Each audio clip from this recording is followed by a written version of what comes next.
let's just do that. Thank you.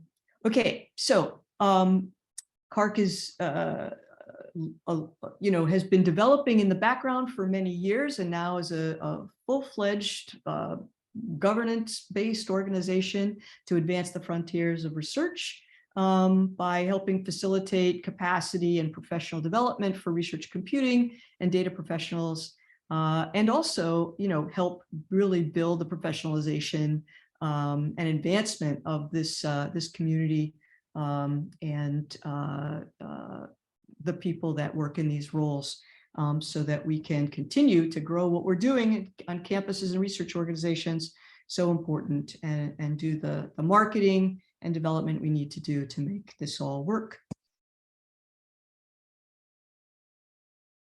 Okay, so in the People Network, there are several working groups.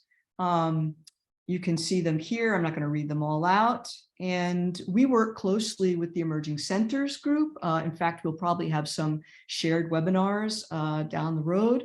A lot of the sorts of interest areas are similar across our two working groups. And so we will take advantage and leverage each other's foci to help spread the word in the topics that we present. I like this tagline, year-round virtual conference. I think that's really great. It helps us all both make new connections, but build network to network kinds of entities and collaborations. And I think that's really going to help continue to position the US in terms of, leading research in science and scholarship around the world. So there's some working groups. Again, I won't spend much time here. Honestly, I need to spend some more time myself boning up on some of the background on some of these. There's other folks on the call today. Feel free to chime in. But these working groups are active and ongoing, and there'll be links in a slide or two to tell you how to get connected.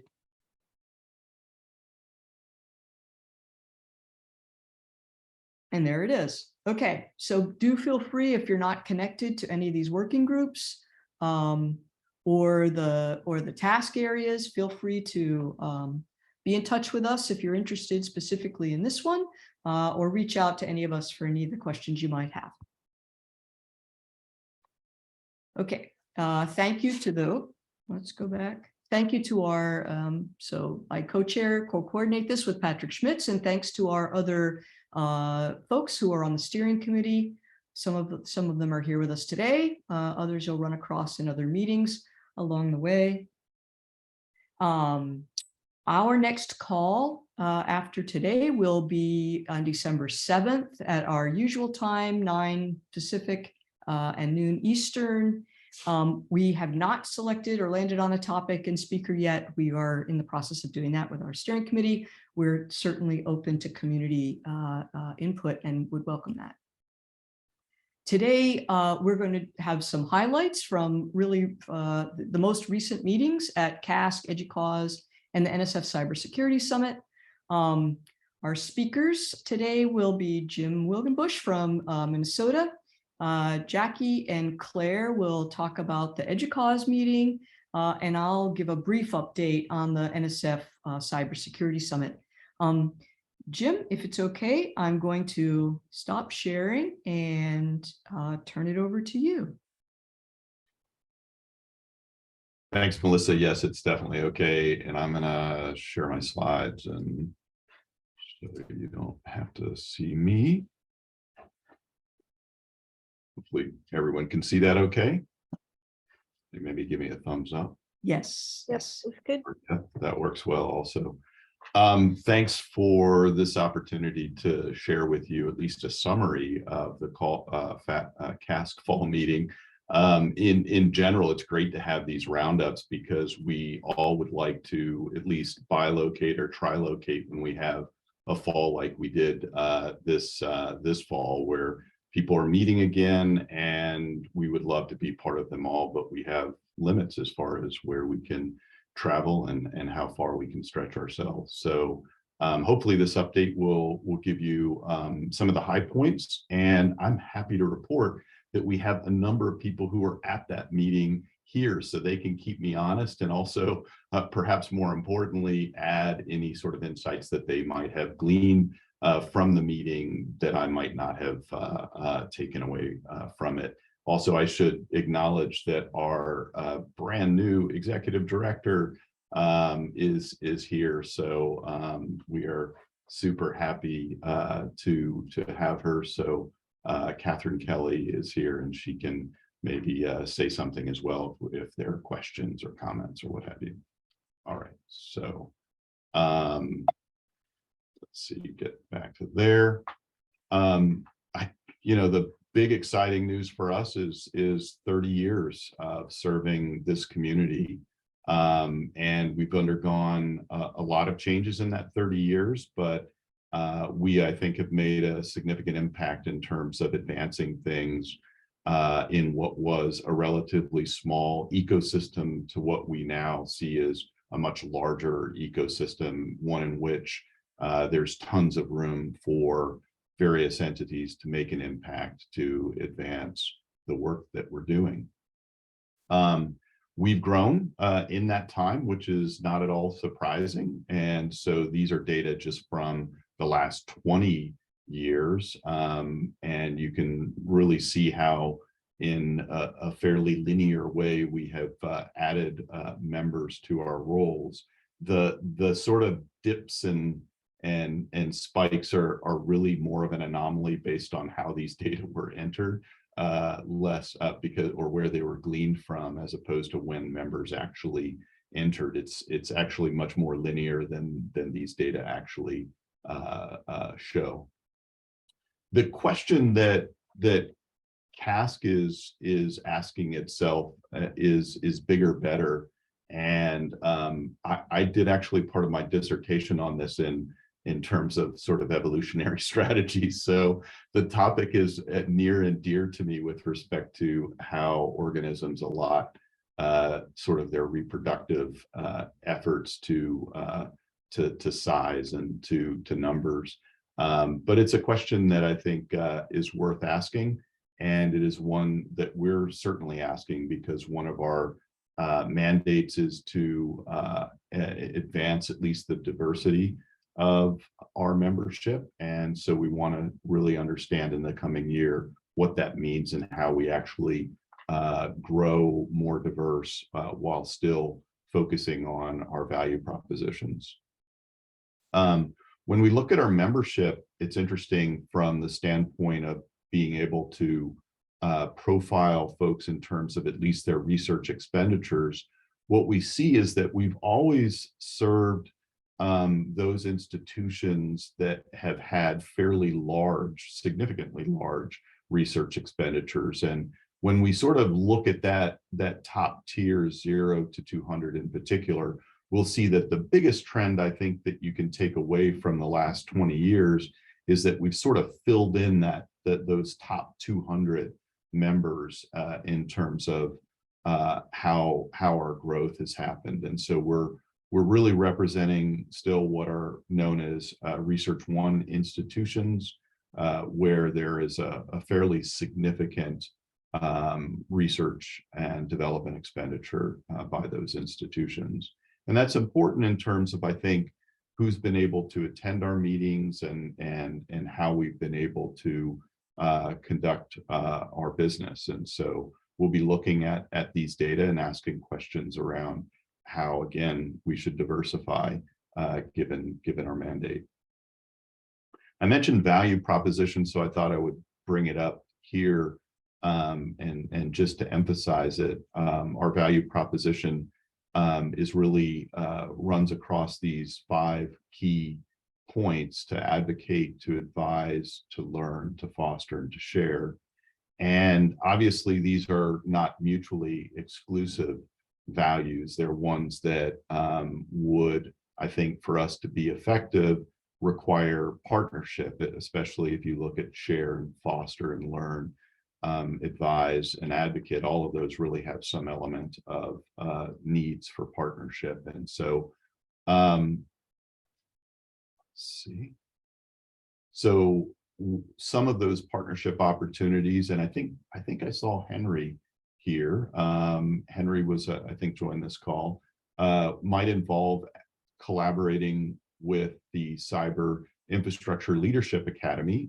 We currently have some feelers out, some pre-proposals out to see if we can't get additional funding to at the very least co-locate with future CASC meetings to provide opportunities for people to sort of minimize the expenses that they currently incur on travel, and then also for them to experience other communities and meetings by being proximate to things like our CASC meeting. And so we're working on this idea of collaborating with the Cyber Infrastructure Leadership Academy. In addition, and I think particularly germane to this group, is that we are very interested in collaborating with CARC, and you know, one aspect of that is appreciating the potential of leveraging each other for the purposes really of obviously cross communication and potential future developments as far as various initiatives. And so we're certainly committed to that, and we've begun to discuss this separately as our individual sort of leadership groups, but also in particular within our respective organizations. And so some key points as far as a joint value proposition is that we certainly believe that we can amplify the needs and the issues that are important to our communities. That seems like a fairly easy thing to do. We can also explore how we engage with one another and our respective communities, so that we recognize that people have limited capacity to work on these things that are often noted as coalitions of the willing. And so how could we coordinate better so that we appropriately sort of tap into these people who are willing to advance these common causes. We should also produce useful information and positions together. And so the idea of creating joint position papers or other reports is something that we are keen to not only explore, but to act on in the coming year. And there are various opportunities where, for example, projects could come out of our various members, again, jointly, as opposed to sort of trying to do these things alone, is the approach that we plan to take. So part of that, again, also, I think will involve developing communication strategies between our organizations so that we're effective in terms of getting the word out, whether it's, you know, to a particular strategy or you know, some more broad initiative. We plan to communicate these things together more succinctly. All right, so a few sort of discussion prompts that came up that could be a good sort of segue for this group into the discussion that we can take back to CASC leadership, and certainly that CARC and its constituents can hear, is Organization X working on the right things to advocate for the RCD professional?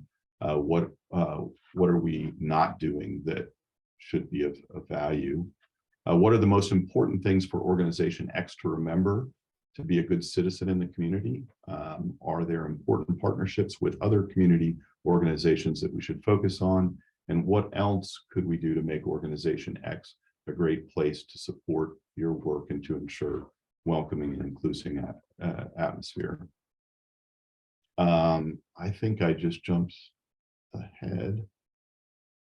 Right, so I'm gonna summarize as far as the meeting was concerned, although I think I have a few more things to say about the meeting. I think this came up a little bit earlier, but the overall impressions so far have been very good as far as the post-meeting survey. One would love to see comments like this for any meeting that you're sponsoring. So I'm sure not everyone felt the same way, but this is certainly sort of a high point as far as some of the impressions that we've gleaned so far regarding our fall meeting.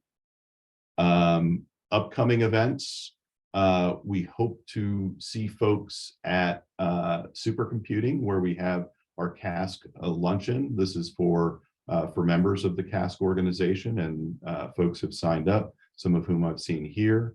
And then, of course, we're already in the process of planning our spring meeting, which will also be in Virginia and Crystal City, March 27th and 30th through the 30th. And thanks. I'm happy to take questions. I do think I actually missed a few things in terms of the slide deck somehow, but I think that captures the high points. I don't know how I missed these, but you can sort of see from the slide. One of the things I wanted to say was these were sort of the key areas that we covered: lightning talks, open mic, and some of you here gave presentations during that session. We had updates from our federal research sponsors, which are listed here. We had member updates and panels from various groups, including the new access program, and briefs from other organizations, including AAU and the Academies of Science, and of course the one that I already talked about, CARC and the RCD Nexus. So those are the high points. I'd be happy to take any questions, or if there are other people who were at the meeting and gleaned things from the meeting that they wanted to share, this would probably be a good place to insert those. Or Melissa, we can wait till everybody sort of goes through their updates. And I would say if anybody that was there has any additions, would be fantastic. If we could, we'll hold questions until everybody's had a chance to present. That would be great. And I'm happy, Patrick and Melissa, to make these slides available. For some reason, Thank you. Seem to be oddly out, so I have no idea why that was. But anyways, you get the idea, hopefully. That was great. Well, thank you. Anyone that was there have any other updates or comments? Okay, this is Catherine. I thought that was a great summary. I thought Jim had a great summary, even though it was even though he said it was out of order. I thought that covered pretty much the highlights. Great, thank you, Catherine. Okay, so I think if it's okay, we'll move on, and then we'll have a little bit of time. I hope at the end we'll have 5 or 8 minutes or so for questions. So Jackie and Claire, are you presenting jointly? I don't think that Jackie is here. It doesn't look like she's here. Okay. So I guess I didn't really think it was a formal presentation. I thought That's fine, Claire. That's okay. So Jim, you're looking great. You're making me look bad. Last week was the EDUCAUSE 2022 annual conference, the in-person part, and it ran all of last week in Denver. And this week they have a remote. Since COVID, they have started to split and do 2 conferences. They were pretty smart not to do a hybrid, because it just doesn't work well to do a hybrid. I think that it's just too hard to make those 2 objectives actually successful. So this week they have today and tomorrow they have the remote conference.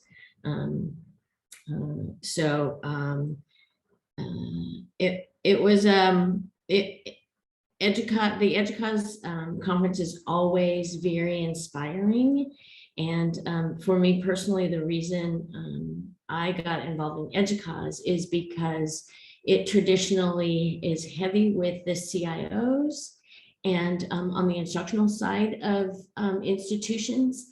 And I think that for me, reporting up to the CIO, I really wanted the exposure to what what is important to them and what, when they meet and how they get together and kind of those whole pieces. A couple of the really important things that they do every year is they do a top 10 IT issues for the year. So they did the 2023 top IT issues, and the interesting thing about EDUCAUSE is that they look at holistically for the institution, which really helps me get out of my silo of research IT. And I think that's really important. To be frank, they have a little ways to go in their support and exposure to a research IT track, but they really definitely try to incorporate it in things like the top 10 issues. I'll drop there's a link to the top 10 issues that I can drop into the meeting notes afterwards. But they really have talked about things like having a seat at the table and kind of the issues that affect all of us, privacy and cybersecurity, and recruitment, retention of talent, all of those things that affect us across the institution. But one of the big, and obviously the student experience, right? And I think it affects us in that research fundamentals are now being built into curriculum. And so we have to kind of pay attention to that and all the research that's being done on student statistics, success of programs, and student success. But what the take home that I would offer all of you is that they really work hard to foster the development of the professionals in the higher education arena. So they have a young professionals group, and they have mentoring and a lot of things that are much more mature than we see on the research computing and data side. We definitely have pockets of those that are developing and moving forward. But Jackie and I and a few other RCD folks who were in person were just saying that, everybody really needs to go to the EDUCAUSE conference, because if you are aspiring to develop your career, I think that rubbing shoulders with some of those folks is really important, and EDUCAUSE really gives you that opportunity. We did, Jackie and I, with our colleague student Susan Ivey, which many of you probably already know from NC State, did a presentation making the case for research IT, in which we talked about metrics and we talked about strategic, how you, we used a lot of Patrick's ideas from the workshop from PERC, well, several of them anyway, but the idea about influencers and looking up and down the org chart. So we really felt like it was a little bit of a two-way street where we were able to provide them with some stuff. But I think that's pretty much it.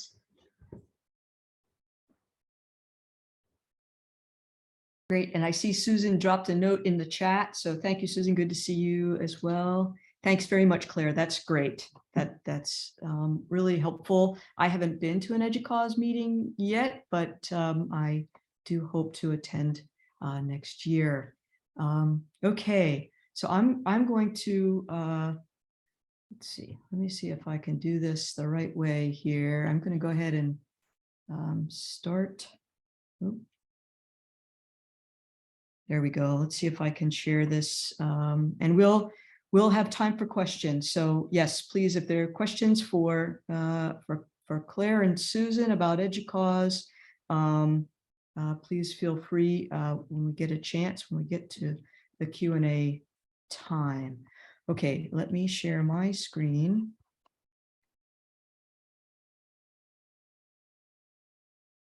Great. Okay, I think everybody can see that. I'm just going to do, I've got probably more content that than I really want to spend much time on, so I don't take the rest of the time up when we have discussion opportunity. I thought I would just do a brief overview of the Trusted CI. It's NSF sponsored, but the Cybersecurity Summit that Trusted CI runs every year. And I actually was a cybersecurity fellow this year, Trusted Cybersecurity Fellow, Trusted CI Fellow, and spent the year learning about the relationship to cybersecurity and research computing and various strategies and tooling that's being developed there, along with some policy. And I won't talk about my experience today, but I will just say a bit more about the fellowship in a few moments.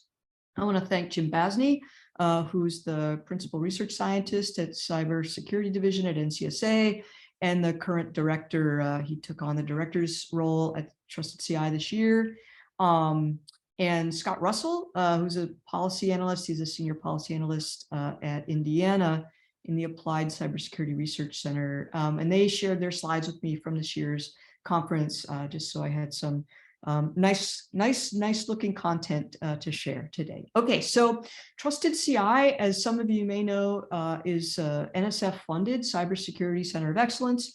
They've been around for 10 years now, doing just some amazing work, supporting capacity building, as well as really working directly with organizations, academic and research organizations in the US to help build up processes, strategy, application of tools to implement cybersecurity processes for research, computing, and operations, across the U.S. and with collaborators, research computing collaborators, with whom many of our universities are connected. And they see this as an ecosystem, really, and as it is, and so they provide not only direct consulting and support, but also develop best practices, white papers, and really influence some policy as well, which is great. So this year's summit, and I think this is the 10th summit this year, it's really an opportunity to bring several networks, communities together, so cyber infrastructure, research data services, and others, as well as the leading cybersecurity experts in academic communities together. There were folks there also from federal agencies and from national labs, as well as some industry folks. They present in general best practices, research, and applications. And so you'll see in a minute things like case studies. There are opportunities for education and training as part of the summit. Really, Trusted CI has a big focus on education and training, and I'll talk about a couple of those tracks in a minute, as well as professional development. So you'll see the note at the bottom. Next year's summit is in Berkeley in October 2023. The dates aren't out quite yet. So some highlights. There was a pre-conference day for people who were there in person. I attended virtually, wasn't able to make the trip. So I could not attend any of these, but here are some samples of what was presented. Some of this content will actually be available through the Trusted CI YouTube channel. And in particular, you see it underlined there, but Derek and Jim's token-based authentication, so SIOP, was a workshop that was there, and that content will be available shortly. So you can see here some of the other ones. Some are focused specifically on how to respond to regulations. Others are how to adapt to new kinds of tooling that might support the ways we not only analyze but respond to potential cyber intrusions. Days 1 and 2 were just a sort of a run through. The content wasn't organized by day from a way to sort of parse it, but these were sort of from my view, the 5 areas.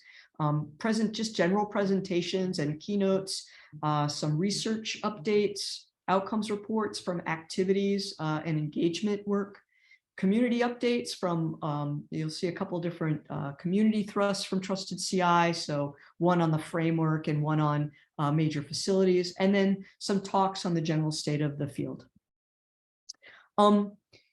So just a couple of the talks of note. So Helen Patton, the CISO from Cisco, was there and gave a rather entertaining talk on, what's new, but what's stayed the same. And really looked at some of the challenges related to change management and dealing with leadership. It was a good talk. Those slides will be available soon in the recording, as I said. The NSF was there and presented not only on the programs available to support cybersecurity work, both research and application, but also on NSF's posture. So the response to the 2019 Jason report, and working really toward helping build not only NSF as an agency, but to those resources, those big scale resources that NSF supports over time, making sure that they are secure, going forward to protect our science and knowledge base. There were a number of updates from Trusted CI. I mentioned that already, so won't spend any time on that. Tom Barton gave a real nice talk on the state of assurance. And then there were a number of presentations on sort of lessons learned from those service cohorts across the year. And an opportunity for both the students. So there's an opportunity for students to get engaged with Trusted CI. Trusted CI supports their travel to the meeting and helps them work on projects with faculty. And the students came from all over and worked on a number of projects. And then the fellows program. And we had a short panel to report out on what we did over the year. So just a couple of the short papers of note, and this content isn't available yet, but as I said, it will be. And they sort of run the gamut of, sort of what we're learning about approaches to manage, to help faculty really manage what they need to do and be safe. There were a couple of talks about the faculty and researchers on our campuses and trying to help them sort of move forward with linking thinking about cybersecurity into some of their research planning. And certainly now we might see some of this coming to the fore in data management plans as well. And we'll need to think about how that happens. And so that came across in one of the talks as well. Okay, won't spend much time on this here, but these were some of the, where I saw some really interesting kinds of research, particularly the one on privacy leakage and screenshots, which was just fascinating. Nice talks, good fun, and a chance to sort of look at the breadth of what's happening in this space. So, and thanks again to Scott Russell for these couple of slides here. I did want to just point out, he gave an update on the work happening around the Trusted CI framework, which establishes a minimum standard for cybersecurity programs, and that can be at the organizational level or the institutional level. And the framework provides just a set of 16 concise requirements and a set of best practices on how to achieve those. But they've updated this implementation guide now this year. It replaces the guide from about 8 years ago and includes now some nice road mapping and also a whole section on resources to help folks scale up and build their own capacity for developing their programs on campus. So just a shout out here to this fellows program. I can't say enough about this program. I was, and just for those of you who are not necessarily highly technically inclined, I was the least technically inclined probably of the cohort, or at least technically, I don't have any programming skills. Let me just put it that way. I've been in the big data and cyber infrastructure space for some time now, but I'm not a coder. And I don't work, directly hands-on in research computing. And so from that aspect, I was really a newbie for some of these topics, but the year-long presentation of everything from not only the trusted CI framework, but right through to policy experts coming in and talking about the regulatory system, as well as very specific ways that there are tools being produced across the community to support making sure that we've got secure networks and services from the institutional level on down was really wonderful. So can't say enough about it. Happy to answer questions if anybody's interested, but the applications for this next year are open. And so it's not a heavy lift to apply, a nice opportunity to give some thinking to how doing this, going through this year-long learning process might help you think about your own current work and potentially career development. And the nice thing about the Fellows Program is it supports some travel, not only to the annual summit, but also to PERC. Okay. Trusted CI webinars are available again on the YouTube channel. Won't spend any time on this, but really the amount of learning and educational opportunity through this over the last several years, it's just fantastic content here. I'll make these slides available. The links are here for some great white papers. Yeah, okay. And hats off to NSF for long-term funding for this program and Center of Excellence. I'm grateful for my opportunities. And I've had opportunities to collaborate with Trusted CI in other ways as well. I participated on the Trusted Data Working Group and helped write those reports out of that. Licensing statement on reuse of the content, which I'll include if anybody's interested. Okay, so that's me. And now I think we have time to open up for questions and conversation. And thanks to everybody, you too, Melissa. Thanks everybody for presenting and joining us. I really appreciate you guys taking the time to come and update us on this stuff. I want to make sure if anybody's got a question now, there's a couple in the notes doc, but anybody feel free to raise your hand and pose questions to folks. None. Well, from the notes doc, just to spur it, Jim, what do you think the chances are we could get some slides from some of the CASC presentations? I know NSF doesn't always want to share some of what they present, but do you think some of the folks that present at CASC would be willing to share some of that content? And is there any way we can help to distribute that? Yeah, that's a good question. I think that's something that we should do in future meetings is see if we can post those like in a, we can give folks an option. Maybe I'm proposing this. I'm not. So Catherine, will be honest here, because as a member organization, obviously, we need the membership's approval, but we could actually make it pretty easy by saying, can you share more broadly, right? And then we put it on an outward facing site or an inward facing site, and you'll see actually some of our information we're beginning to, now that Catherine's been on board and we've been able to put on a public facing site as far as white papers and things like that. And so there would be a venue for that. It wouldn't. That'd be great. I know from when I used to go to CASC, there was so much good material, and it would be great to actually have them, because a lot of times it was really dense too, and having the slides would be super helpful. Yeah, thanks, Patrick. That's a really good point. And that's one of the things that I value most about my membership with CASC is I actually go back into that repository of shared slides to earlier days. 2014, I was just in there exploring because that was a time, I think you might have been joining around that time, where we had a working group around HIPAA. Yep.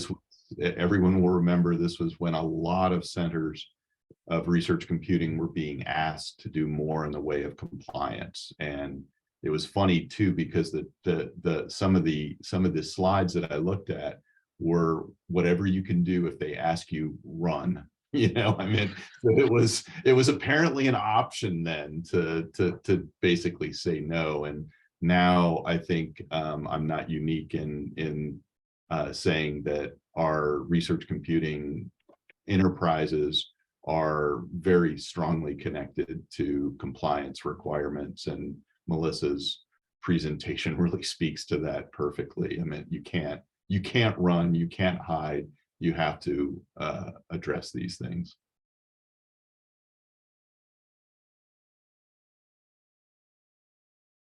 So I had a question to Claire, hearing about the mentorship program at CASC, at EDUCAUSE, excuse me, and just hearing the good things you had to say about it. Do you know if there's, are there folks there that we could talk to learn more about how they established and how they sustain that mentoring program, and just what we could learn and what we might be able to replicate within our community? I'm sure there are. They have really they have very interesting opportunities. So they have both a formal mentoring program like the young professionals. And so they have a community group that's the young professionals, and then they have an actual mentoring program that's separate from that. And then they have another thing that I just learned about where it's kind of like a cohort where there are some CIOs who will match up with higher ed professionals who want to maybe potentially move in that direction. So they really work to help their members, the individuals, do career development. And you know, I'm sure we could figure out who to go to get more information. But we definitely were talking about exactly that, about moving those things forward in the RCD space.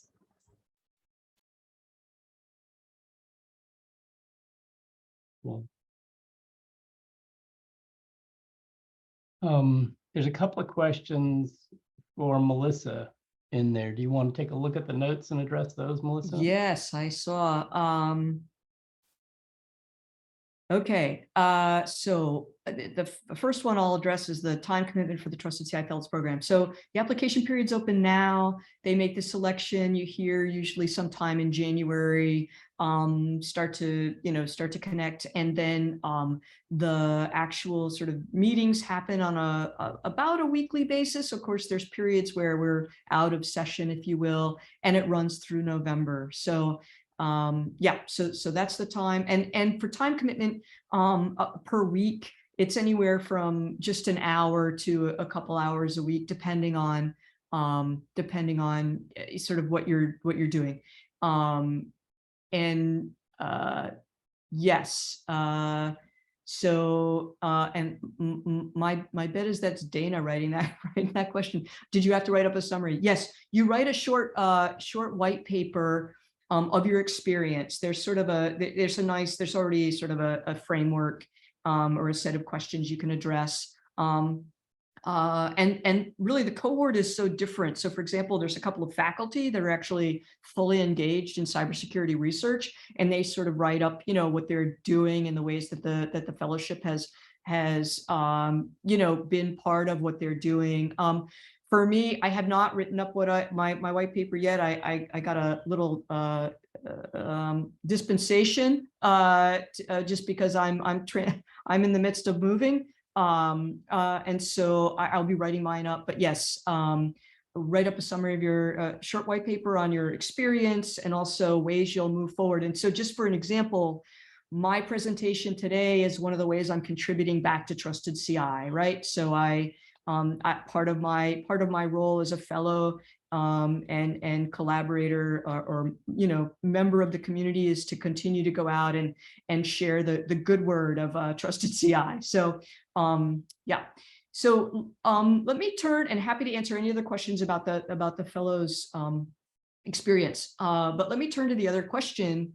So yeah, and you know what? I don't have a simple answer to this question. So the question, for those of you who haven't sort of been in the notes, someone asks, I hear from many researchers at various institutions that it's really hard to collaborate with peers when they're working together on sensitive or secure data in environments that are potentially walled off from external access.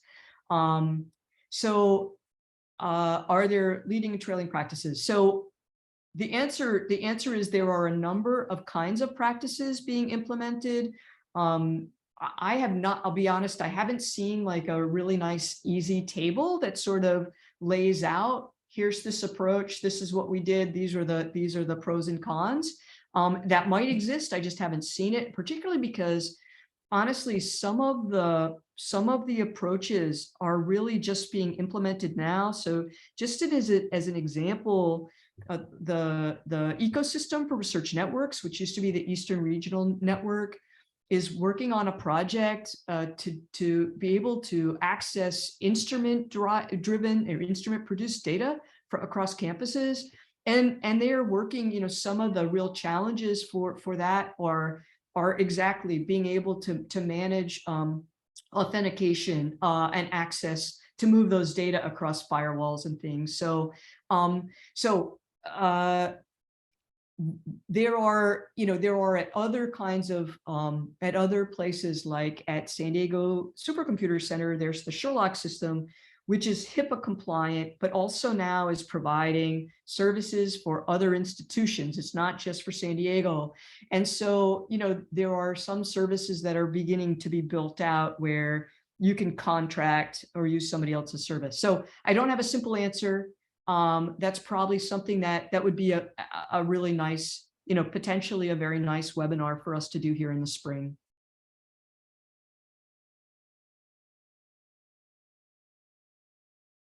Cool.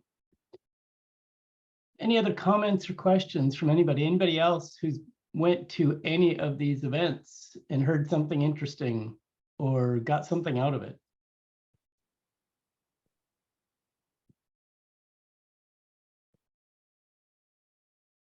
All right, so the West Coasters are still waking up and the East Coasters are eating their lunch. Well, if we're done with the discussion, we can give everybody a few minutes back. Dana's admonished me that we should actually aim for all of our meetings to end 10 minutes before the hour. And so we're only a few minutes over. But I really want to thank Jim and Claire and Melissa, who, even though she's our co-chair, also stepped in this week or this month for this. As Melissa mentioned, we will have another call in December. We've got a bunch of potential topics. It's just hard choosing the best one because there's so many good ideas. We'll let you know really soon now. We will not have a call in early January because it's right after the holidays, but we decided we do the December one and then skip January. And then we'll see you all again in February. So we do have the People Network end of year event that's going to be happening. So check the CARC website for more information about that. And somewhere in January, we'll also be doing one of our CARC Parade town hall things that we usually do 6 months off of PERC. So lots of good stuff coming up. Anybody else have any other closing comments or anything? Thanks, everybody. Really appreciate people taking the time to present on and talk about the workshop,